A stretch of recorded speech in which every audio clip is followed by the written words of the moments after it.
Welcome back to Cheating Tales Lab. Thank you for tuning in. We've got another gripping story for you today, and we hope it keeps you entertained. Let's not wait any longer. Let's dive into the story. Sean Barry pulled into his driveway, his mind swirling with sustainability metrics and zoning laws. The revolutionary Eco-City project had consumed his thoughts for months, but all of that evaporated in an instant as he spotted Morris Newton leaning against a sleek sports car. Morris's face twisted into a malicious grin. "Hey, Sean. Just dropping off Catherine after a wild night. She's upstairs getting ready for round 2. Don't worry, though. I left you a gift in your safe." Sean's muscles tensed as he exited his vehicle. Years of mixed martial arts training kicked in, and in one fluid motion, he grabbed Morris's wrist, twisting it sharply.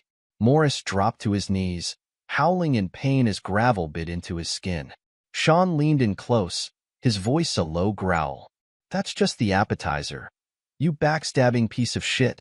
The world had shifted on its axis in the span of a few seconds. Sean's mind raced, trying to process the implications of Morris's words. His best friend and his wife. The betrayal cut deep, but Sean's face remained an impassive mask. Morris whimpered, trying to pull his arm free. "Come on, man. It was just a joke." Sean tightened his grip, feeling the bones in Morris's wrist grind together. "Funny. I'm not laughing." He released Morris with a shove, sending him sprawling onto the driveway. Sean stood over him, his eyes dark with barely contained fury. "Get out of here, Morris. And if I ever see you near my house again, you'll need more than a sports car to outrun me." Morris scrambled to his feet, clutching his wrist. For a moment, it looked like he might say something else, but one look at Sean's face changed his mind. He climbed into his car and peeled out of the driveway, tires squealing. Sean watched him go, his fists clenched at his sides. Then, with deliberate steps, he turned and entered the house. The foyer was quiet, but Sean could hear movement upstairs. His footsteps echoed ominously as he climbed the stairs, each step bringing him closer to a confrontation he never thought he'd face. He found Catherine in their bedroom, hastily zipping up a dress. Her eyes widened in fear as she saw the cold fury etched on Sean's face. "Sean, I can explain," she started, but Sean cut her off with a raised hand. "Save your lies, Catherine. I know everything," he said, his voice dangerously calm. "How long?" Catherine's demeanor shifted from fear to defiance. 8 months, she spat out. "Morris actually appreciates me, unlike you with your precious projects." Sean's jaw clenched, but he maintained his composure. "I've been working on designs that could revolutionize urban living, Catherine, but I suppose that's beyond the comprehension of someone as shallow as you." He turned to leave, but Catherine grabbed his arm. "You can't just walk away. We need to talk about this." Sean shook her off, his eyes blazing. "We're done talking. Pack your bags and get out of my house. Now." Catherine's face contorted with anger. "You can't kick me out. This is my house too." "Is it?" Sean's voice was cold. "Because from where I'm standing, you gave up any right to call this your home the moment you decided to fuck my best friend." Catherine recoiled as if she'd been slapped. Sean took advantage of her momentary silence to continue. "You have 1 hour to get your things and leave. Anything left behind goes in the trash." He turned on his heel and strode out of the room, ignoring Catherine's protests. His mind was already moving on to the next step. The safe. Morris had mentioned leaving a gift there, and Sean had a sinking feeling about what he might find. Sean's study was his sanctuary, a place where he'd spent countless hours perfecting his designs. Now, it felt tainted. He moved the abstract painting that concealed the safe, his hands steady despite the turmoil inside him. The safe opened with a soft click. Inside, he found a thick envelope. Its contents made his blood run cold. Photos of Catherine and Morris in compromising positions, financial documents showing joint accounts, and most shockingly, blueprints for Sean's Eco-City project. As the magnitude of the betrayal sank in, Sean's phone buzzed. It was Alvin Kinney, his project manager. "Sean, we've got a major problem. Someone's trying to sell our Eco-City plans to a rival firm. The whole project's at risk." Sean's mind raced, connecting the dots. He took a deep breath, compartmentalizing his personal turmoil. I'll be there in 30 minutes, Alvin. Don't do anything until I arrive. He hung up and looked back at the contents of the envelope. The betrayal went deeper than he could have imagined. Catherine and Morris hadn't just betrayed his trust. They tried to destroy everything he'd worked for. Sean gathered the evidence, his movements precise and controlled. A plan was already forming in his mind. This wasn't just about his marriage anymore. It was about protecting his life's work, his legacy. As he headed for the door, he heard Catherine calling out to him. "Sean, we need to talk about this." He paused at the threshold of the study, turning to face her. Catherine stood there, her face a mix of anger and desperation. "There's nothing to talk about," Sean said, his voice devoid of emotion. "You made your choice. Now you get to live with the consequences." Catherine's eyes widened as she saw the envelope in his hand. "What is that? What are you going to do?" Sean's lips curved into a cold smile. "I'm going to do what I do best, Catherine. I'm going to build something. And you and Morris? You're going to watch it all come crashing down around you." He brushed past her, heading for the front door. Catherine called out again, her voice breaking. "Sean, please. I made a mistake." Sean paused, his hand on the doorknob. Without turning around, he spoke, his voice low and final. "No, Catherine. You made a series of choices, and now so am I." The door closed behind him with a decisive click, leaving Catherine alone in the house that was no longer her home. Sean got into his car, his mind already shifting gears. The personal betrayal stung, but he couldn't afford to dwell on it now. There was a bigger fight ahead, and Sean Barry was going to make damn sure he came out on top. As he drove towards his office, Sean's thoughts raced. The EcoCity project was his magnum opus, the culmination of years of research and innovation. If Morris and Catherine thought they could steal it from him, they were in for a rude awakening. Sean's grip tightened on the steering wheel. He trusted Catherine with everything, his heart, his home, his dreams. And she'd thrown it all away for what? A fling with Morris? The thought made his stomach churn. But Sean wasn't one to wallow in self-pity. No, he was a man of action. And right now, action was exactly what was needed. He pulled into the parking lot of Barry Architectural Innovations, his mind clear and focused. As he walked into the building, he nodded at the night security guard. "Working late again, Mr. Barry?" the guard asked. Sean managed a tight smile. "Something like that, Frank. Looks like it's going to be a long night." He took the elevator to the top floor, where his office and the main conference room were located. As the doors opened, he saw Alvin pacing nervously in the hallway.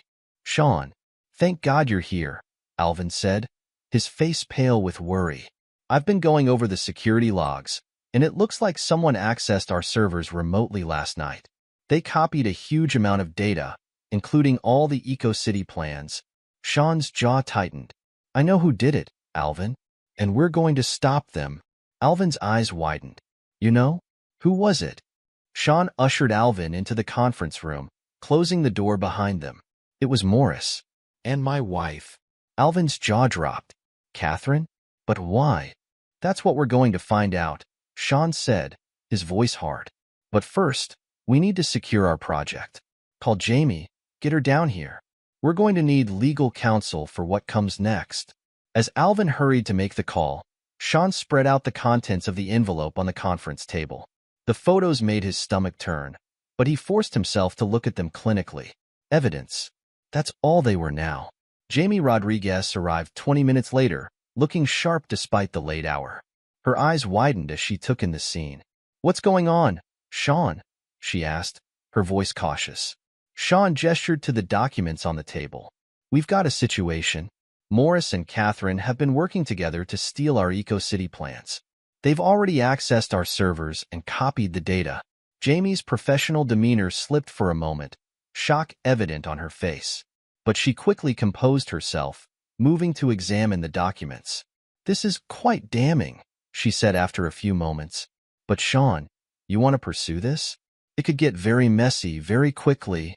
Sean's eyes hardened. "They tried to steal my life's work, Jamie. I'm not just going to let that slide." Jamie nodded, her expression grim. "All right, then we need to move fast. We'll file for an emergency injunction first thing in the morning." That should buy us some time to figure out our next move. Sean nodded, then turned to Alvin.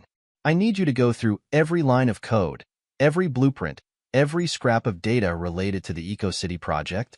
If they've made any changes, no matter how small, I want to know about it. Alvin nodded, already pulling out his laptop. I'm on it, boss. As Alvin and Jamie got to work, Sean stepped out onto the balcony attached to his office.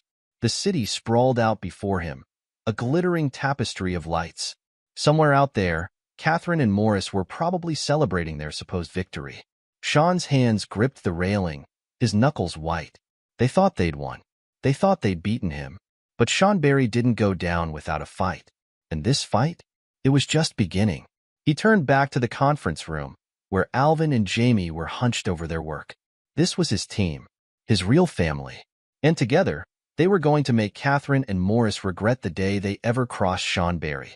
As the night wore on, Sean threw himself into the work. Every line of code, every financial document, every legal precedent became a weapon in his arsenal. By the time the sun began to peek over the horizon, they had the beginnings of a plan. All right, Sean said, his voice hoarse from hours of discussion. Here's what we're going to do. Jamie, I want you to file that injunction as soon as the courts open. Make it ironclad. I don't want Morris or Catherine able to breathe without our permission. Jamie nodded, already scribbling notes. I'll have it ready in an hour. Good. Alvin, I need you to implement the security protocols we discussed. Lock down everything. And I mean everything. If anyone so much as tries to access our servers without proper clearance, I want to know about it. Alvin gave a tired salute. You got it, boss. I'll get the tech team on it right away. Sean looked at his team, feeling a surge of pride. They'd been through hell tonight, but they'd come out swinging. Thank you both. I know this isn't what any of us expected, but I couldn't ask for a better team. As Alvin and Jamie gathered their things and headed out, Sean turned back to the window. The city was waking up, unaware of the battle that had been waged through the night. But soon, everyone would know. Sean Barry was not a man to be trifled with, and Catherine and Morris were about to learn that lesson the hard way. Sean's phone buzzed. A text from Catherine. We need to talk. Please. He deleted it without responding. There was nothing left to say. From now on, they'd communicate through lawyers. Sean took a deep breath, squaring his shoulders. The war had begun, and he intended to win, no matter the cost. Sean Barry strode into the offices of Barry Architectural Innovations the next morning, his appearance impeccable despite the emotional tempest raging inside him. The lobby fell silent as he passed, employees sensing the barely contained fury radiating from their normally composed boss. He didn't bother with pleasantries, heading straight for the conference room where Alvin Kinney and Jamie Rodriguez were already waiting. As he entered, both stood, their faces a mix of concern and determination. Our EcoCity project has been compromised, Sean announced, his voice steady. But we're not just going to play defense. It's time to go on the offensive. Alvin's brow furrowed. What do you have in mind, Sean? Sean laid out his plan, his words precise and calculated. We're going to feed false information about the project, tantalizing bits of data that any corporate spy would salivate over. Meanwhile, we'll launch an aggressive marketing campaign to secure additional investors and partners. Jamie leaned forward, her sharp mind already dissecting the strategy. You're setting a trap. Exactly, Sean nodded. We'll smoke out the mole in our company and catch our rivals red-handed. Alvin nodded, his fingers already flying over his tablet. I can start planting the false data immediately. We'll need to be careful, though. Make it believable enough to bait the hook, but not so accurate that we risk our actual plans. Sean turned to Jamie. I need you to draft a series of non-disclosure agreements. Ironclad ones. Anyone who so much as looks at a blueprint for this project needs to sign one. Jamie was already making notes. I'll have drafts on your desk by this afternoon. What about the marketing campaign? I want it to be aggressive, but not desperate, Sean said. We need to project confidence, even in the face of this setback. Set up meetings with our top-tier investors. I'll handle those personally. As the team dispersed to execute the plan, Jamie pulled Sean aside. This is risky, Sean. Sean's eyes gleamed with determination. Sometimes, Jamie, You have to risk everything to save what matters most. Jamie studied him for a moment, then nodded. All right, I'm with you. But Sean, be careful. This isn't just about the project anymore, is it? Sean's jaw tightened. No, it's not. But I can handle it. Over the next week, Sean worked tirelessly, his mind focused solely on the task at hand. He planted breadcrumbs of tantalizing but false information about the Eco-City project, each morsel more irresistible than the last. In meetings with investors, he was the picture of confidence and innovation. Imagine, he'd say, spreading out meticulously crafted blueprints. A city that doesn't just coexist with nature, but actively nurtures it. Our eco-city isn't just about sustainable living. It's about thriving in harmony with our environment. To the outside world, he maintained a facade of normalcy, but inside, he was a coiled spring, waiting for the trap to be sprung. Alvin approached him on the 5th day, his face grim. Sean, we've detected unauthorized access to our servers. Someone took the bait. Sean's eyes narrowed. Do we know who? Not yet, but we've narrowed it down to a handful of IP addresses. One of them is registered to McLaughlin and Associates. A cold smile spread across Sean's face. Perfect. Keep monitoring. I want to know the moment they make their move. Late one night, as Sean worked alone in his office, a silent alarm triggered. He watched via hidden camera as a figure sneaked into the research and development lab. A smile spread across his face as he recognized the intruder, Gregory McLaughlin, Morris's boss and Sean's longtime rival. Sean made his way to the lab, his footsteps silent. He found Gregory hunched over a computer, frantically copying files onto a thumb drive. I expected Morris to be desperate enough to try this himself, Sean said, his voice cutting through the silence. But you, Gregory? That's disappointing. Gregory whirled around, his face pale. Sean, this isn't what it looks like. Really?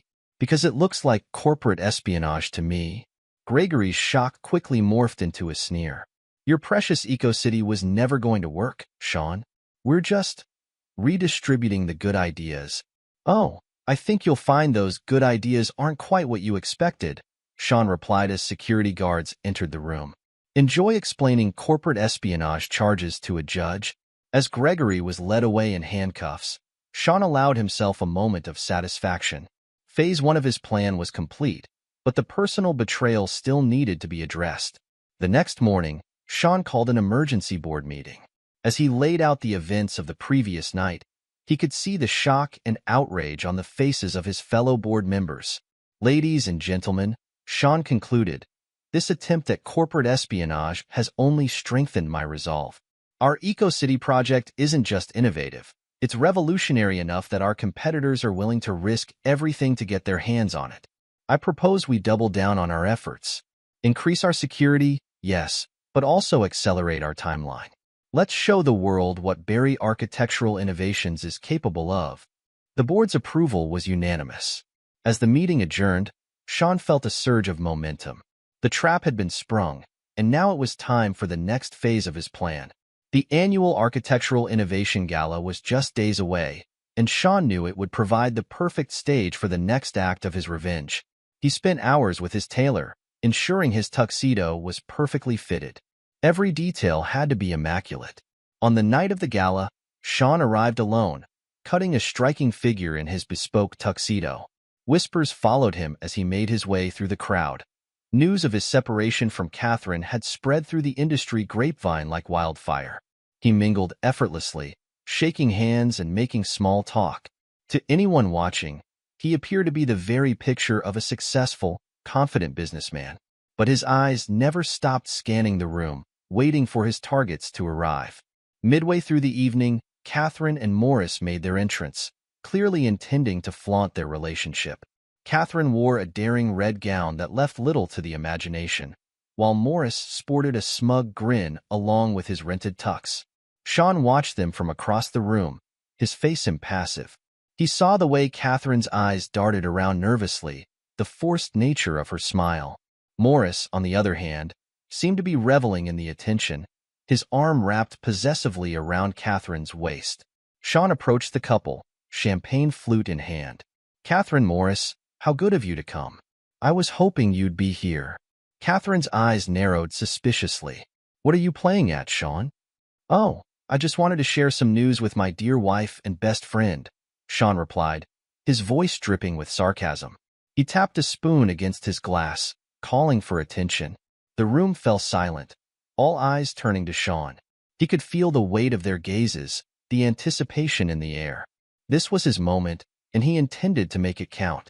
Ladies and gentlemen, I have an announcement to make. Sean projected his voice across the ballroom. As some of you may know, my wife Catherine and my former friend Morris have been engaged in an affair. Gasps and murmurs rippled through the crowd. Catherine's face paled, while Morris started to back away. Sean continued, his voice hardening.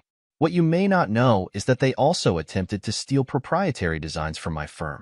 Tonight, I'm pleased to announce that thanks to their actions, McLaughlin and Associates is facing federal charges for corporate espionage. The room erupted in chaos. Catherine lunged at Sean, nails raking across his cheek. You bastard, she screamed. You've ruined everything. Security quickly separated them, escorting Catherine and Morris from the gala. As they were led away, Sean locked eyes with Morris. The message was clear. This was far from over. As the doors closed behind Catherine and Morris, the room buzzed with shocked conversations. Sean straightened his tie, ignoring the thin line of blood on his cheek where Catherine's nails had caught him. Jamie appeared at his side, her face a mix of concern and admiration. That was quite a show, Sean. Are you all right? Sean's lips curved into a cold smile. Never better, Jamie. Sometimes, you have to lance the boil to let the poison out. Across the room, a group of investors who had been wavering on the EcoCity project approached Sean. Their leader, a steel-haired woman named Victoria Hartley, extended her hand.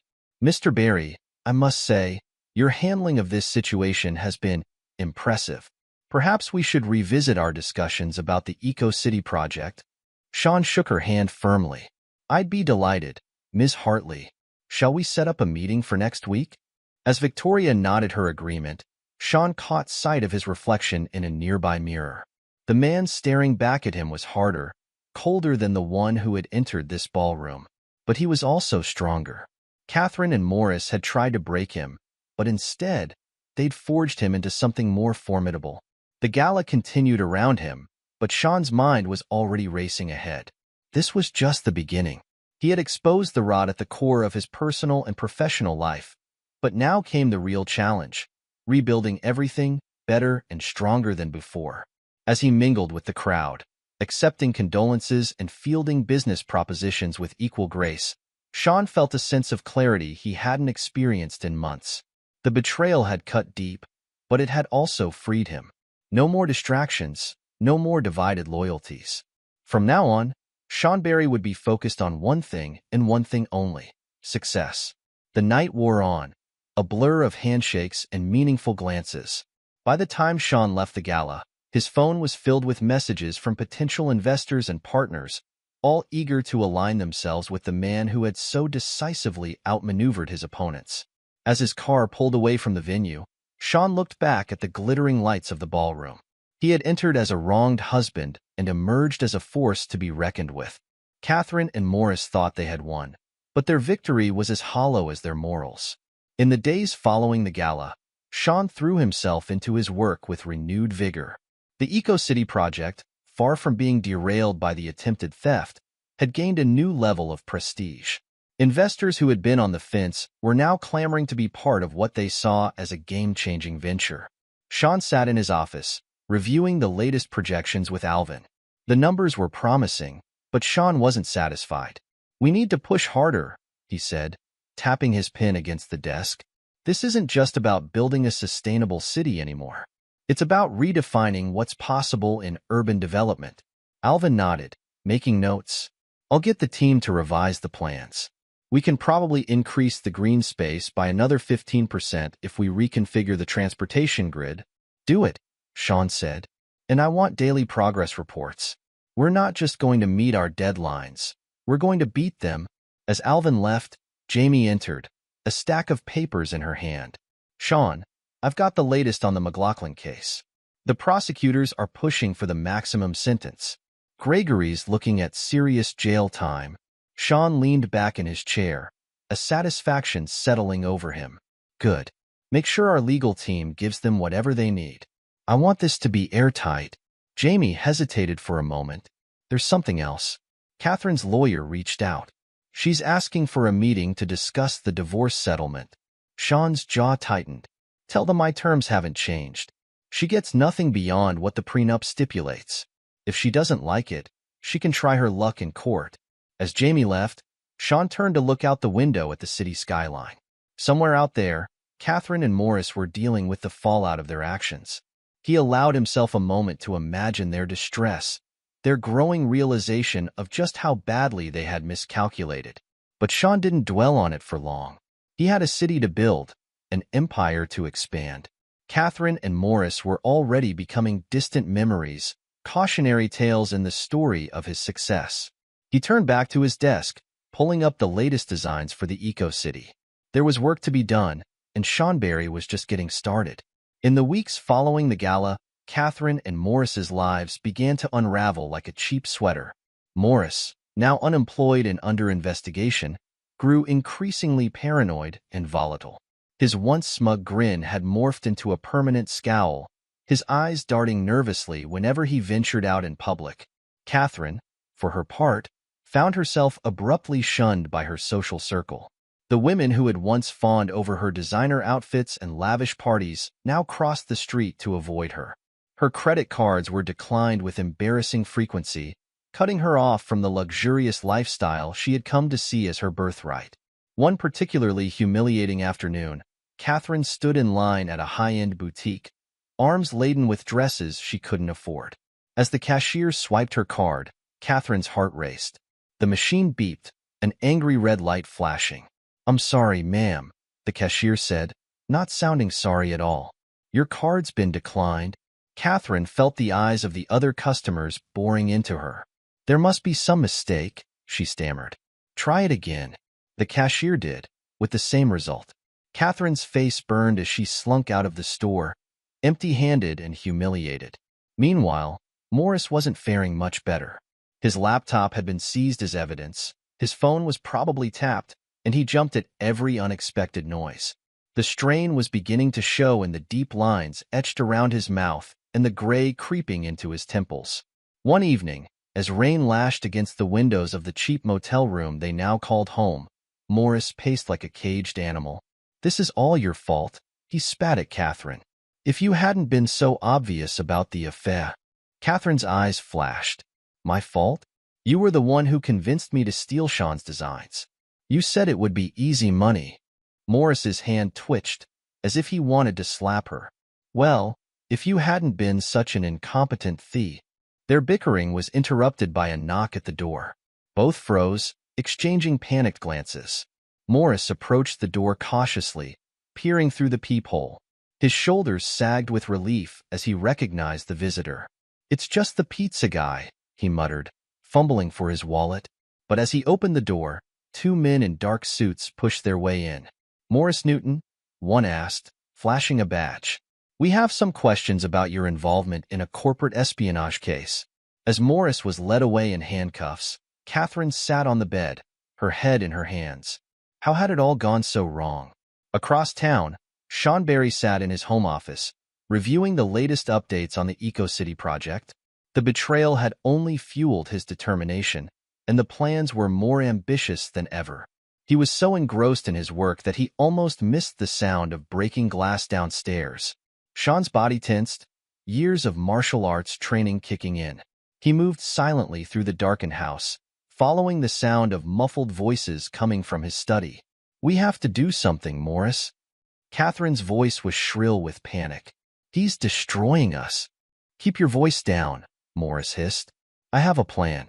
We just need to access his personal files. There has to be something we can use against him." Sean stepped into the doorway, his silhouette illuminated by a flash of lightning. "Looking for something?" Catherine screamed in surprise, while Morris lunged for Sean. A vicious fight ensued, with Sean's martial arts training giving him the edge. He ducked under Morris's wild swing, using the other man's momentum to slam him into the wall. Morris rebounded, charging at Sean like a wounded bull. Sean sidestepped, grabbing Morris's arm and twisting it behind his back. Morris howled in pain as Sean forced him to the ground, pinning him there with a knee in his back. "You never learn, do you?" Sean said, his voice cold. "Breaking and entering, attempted theft." "You're really not helping your case, Morris." Catherine stood frozen, her eyes wide with fear and something else, a grudging admiration for the man she had so foolishly betrayed. As sirens wailed in the distance, Sean turned to Catherine. "Is this really the man you chose over me? A desperate, failed criminal?" Catherine's face crumpled in defeat as the police arrived to arrest them both. As they were led away, Sean caught a glimpse of Catherine's face. For a moment, he thought he saw a flicker of regret in her eyes. But then it was gone, replaced by the same selfish defiance he had come to expect from her. Sean watched as the police car drove away, feeling not triumph, but a weary sort of satisfaction. The storm had passed, both literally and figuratively. Now it was time to rebuild. Months passed. Sean threw himself into his work, pushing the boundaries of sustainable architecture. The Eco-City project, far from being derailed by the attempted theft, had gained international attention for its innovative approach to urban planning. Sean's days were a blur of meetings, design reviews, and negotiations. He worked harder than he ever had before, driven by a combination of ambition and the need to prove that he was more than the sum of his personal tragedies. At the project's groundbreaking ceremony, Sean stood before a crowd of investors, politicians, and media. The air was thick with anticipation, camera flashes popping like fireflies in the early evening light. As Sean began his speech, his eyes scanning the crowd, he spotted two familiar faces at the back. Catherine and Morris, looking haggard and resentful, had slipped in unnoticed by the security guards. For a moment, Sean faltered. Then he squared his shoulders, his voice strong and clear as he addressed the assembled crowd. "This Eco-City represents more than just buildings and infrastructure," Sean said, his gaze never wavering from the two people who had tried to destroy him. "It's about resilience, about taking the worst life can throw at us and using it as a foundation to build something extraordinary." As Sean spoke, he saw the emotions play across Catherine's face. Anger, regret, and finally, a dawning realization of what she had thrown away. Morris, for his part, just looked bitter, his eyes darting around as if searching for an escape route. "We stand here today not just to break ground on a new city," Sean continued, "but to lay the foundation for a new way of living. A way that respects our planet, that nurtures community, that proves we can thrive without destroying the world around us." The crowd erupted in applause. As camera flashes popped and reporters clamored for quotes, Sean saw Catherine and Morris slink away, finally understanding the magnitude of what they had lost. Later that evening, as Sean was leaving his office, basking in the glow of the successful groundbreaking, he found Catherine waiting by his car. She was a shadow of her former self, her designer clothes replaced by worn jeans and a faded t-shirt. "Sean, please," she begged, her voice hoarse. "I've lost everything. I made a terrible mistake. Can't we try again?" Sean regarded her coldly, remembering the vibrant, confident woman he had married. The person before him now seemed small, diminished by her own choices. "Where's Morris?" Sean asked, his voice devoid of emotion. "Did he abandon you when things got tough?" Catherine's eyes filled with tears. "He left weeks ago. Said I was dragging him down. Sean, you're all I have left." For a moment, Sean felt a flicker of the love he once had for her. But then he remembered the betrayal, the pain, the attempted sabotage of everything he'd worked for. The feeling died as quickly as it had come. "You made your choice, Catherine," he said firmly. "Now you have to live with it. I've moved on, and so should you." As he got into his car, Catherine called out desperately, "What am I supposed to do now?" Sean paused, his hand on the door handle. He turned back to her, his face impassive. "Start over. Build something of your own for once. And remember this feeling the next time you're tempted to destroy someone else's life for your own selfish desires." He drove away, leaving Catherine alone in the parking lot. In his rearview mirror, he watched her figure grow smaller, a chapter of his life finally closing. As Sean drove home, he felt a weight lift from his shoulders. The confrontation with Catherine had been the final act in a drama that had consumed his life for too long. Now, at last, he could focus entirely on the future.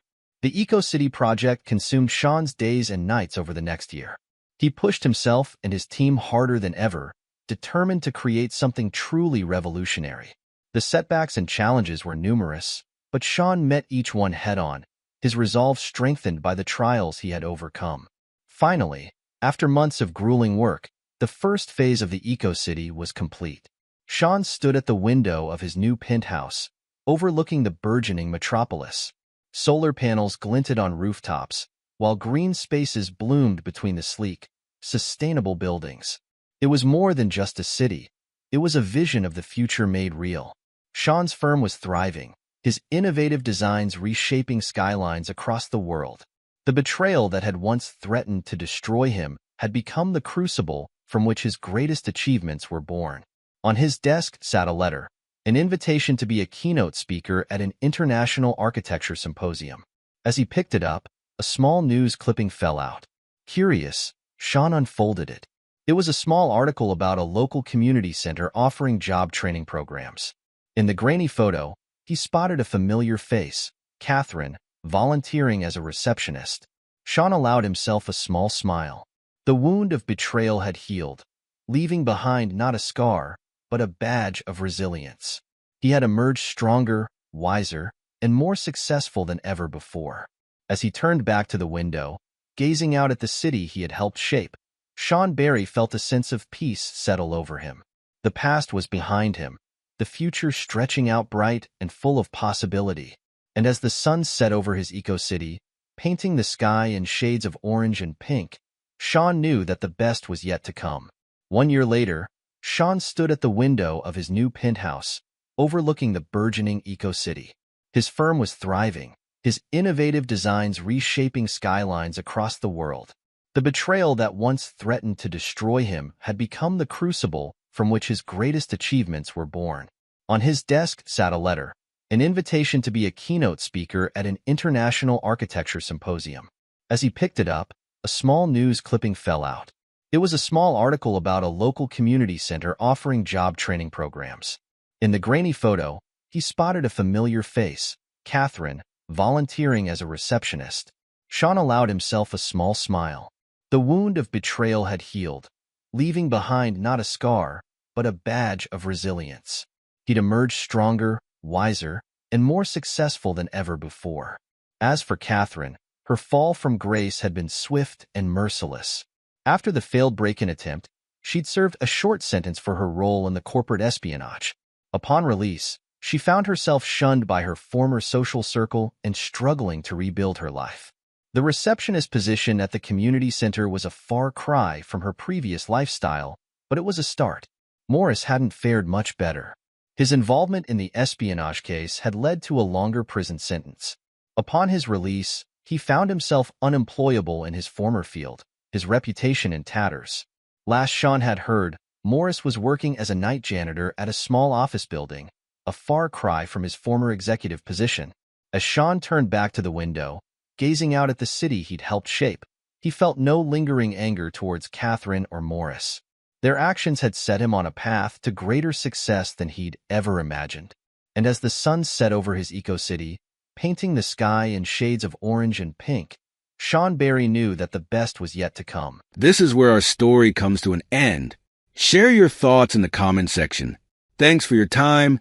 If you enjoy the story, please subscribe to this channel. Click on the video you see on the screen, and I will see you there.